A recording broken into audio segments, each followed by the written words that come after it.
இனிமே கண்ணை மூடிட்டு கடலை எண்ணெய் வாங்கலாம். ஏன்னா மந்த்ரா கடலை எண்ணெய் இதயத்தின் தயாரிப்பு. வறுக்க பொரிக்க ஏன் எல்லா சமையலுக்கும் மந்த்ரா தான். மந்த்ரா கடலை எண்ணெய், அபார ருசி, ஆரோக்கியமான உடல் நலம். முதல்வர் ஸ்டாலின் பிறந்த நாளை ஒட்டி சென்னையில் மக்கள் முதல்வரின் மனிதநேய விழா நடந்தது. அதில் மக்கள் நீதி மய்யம் தலைவர் கமல் பேசினார்.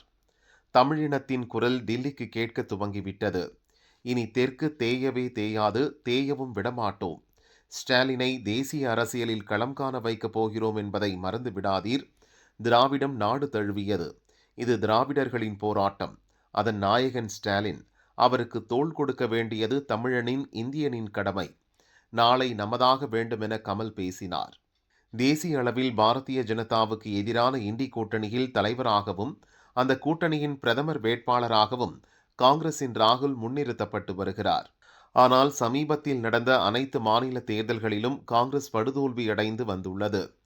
மேற்கு வங்கத்தில் மம்தாவுக்கு எதிரான அரசியலில் பாரதிய ஜனதா வலுப்பெற்று வருகிறது.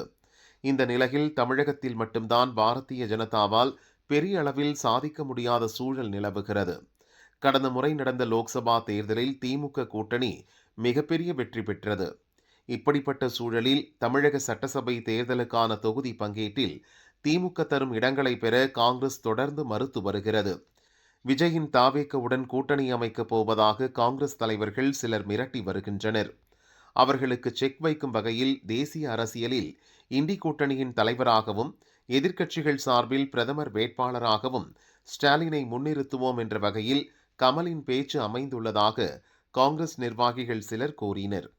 சென்னையில் நடந்த கூட்டம் அமைச்சர் சேகர்பாபு ஏற்பாட்டில் நடந்தது. எனவே கமலை வேண்டுமென்றே திமுகவினர்தான் இப்படி பேச வைத்துள்ளனர். திமுகவிடம் ராஜ்யசபா சீட் பெற்ற விசுவாசத்திற்காக கமல் அப்படி பேசியிருக்கலாம். இருந்தாலும் நாம் என்ன பேசுகிறோம் என்பதை அவர் புரிந்து பேசியிருக்க வேண்டும். எப்படி பார்த்தாலும் திமுக மாநில கட்சிதான். காங்கிரஸ் தேசிய கட்சி என்பதை அவர்கள் மறக்கக்கூடாது. லோக்சபாவில் நாங்கள் பிரதான எதிர்க்கட்சி, ராகுல் எதிர்க்கட்சி தலைவர். இதையெல்லாம் மறந்து திமுக தலைமையை உச்சிக்குளிர வைப்பதற்காக கமல் இப்படி பேசியதில் துளியும் நியாயமில்லை.